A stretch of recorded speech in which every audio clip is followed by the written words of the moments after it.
প্রজেক্টের যে সকল সহকর্মীরা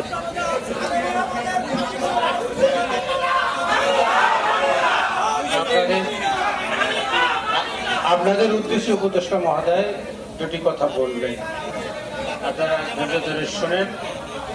আর যদি কোনো স্মারকলিপি থাকে তাদের বক্তব্যের কোনো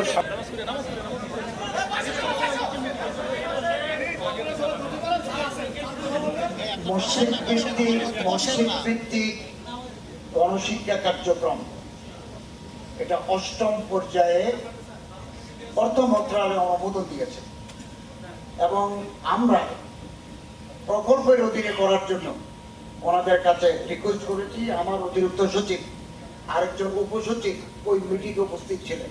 ওনারা বারবার অনুরোধ করেছেন যে আগের মতো করে পরিচালিত হোক, কিন্তু অর্থ মন্ত্রণালয় এটাকে আউটসোর্সিংয়ে দিয়ে দিয়েছে। এবং আমি আজকে এখানে আসার আগে একটা টিউ লেটার অর্থ উপদেষ্টাকে দিয়েছি, অনেক লম্বা 2 পৃষ্ঠা লিখেছি যে কোন সময় কি কি হয়েছে। আগে প্রথম পর্যায়ে, দ্বিতীয় পর্যায়ে এটা চলে গেছে রেভিনিউতে, বাকিগুলো রেভিনিউতে না দিয়ে তৃতীয় প্রকল্প থেকে 7ম প্রকল্প পর্যন্ত ছিল প্রকল্পের অধীনে, পর্যায়ে ছিল প্রকল্পের অধীনে। এবার তারা দিয়ে দিল আউটসোর্সিং।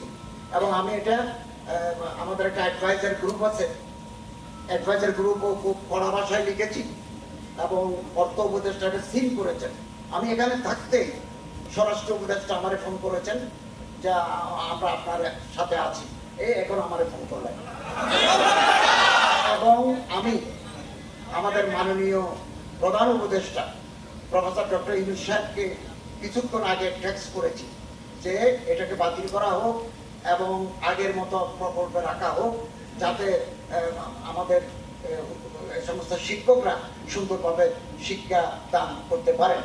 আমার পক্ষ থেকে, আমার মন্ত্রণালয়ের পক্ষ থেকে আপনাদের প্রতি আমাদের সহমর্মিতা আছে। আপনাদের দাবি দেওয়ার প্রতি আমরা সম্পূর্ণ একমত। আমাদেরকে ভুল বোঝার কোনো কারণ নাই। এটা অর্থ মন্ত্রণালয় আউটসোর্সিং এ দিয়ে দিয়েছে, আমরা এটার প্রতিবাদ জানাচ্ছি। লিখিত কপি আমার কাছে আছে, আমি আসার আগে স্পেশাল মেসেঞ্জার দিয়ে অর্থ মন্ত্রণালয় পাঠিয়ে দিয়েছি। আমি আশাবাদী, আমি ভিতর থেকে আন্তরিকভাবে চেষ্টা করছি আপনাদের পক্ষে আউটসোর্সিং ইনশাআল্লাহ বাতিল হয়ে যাবে।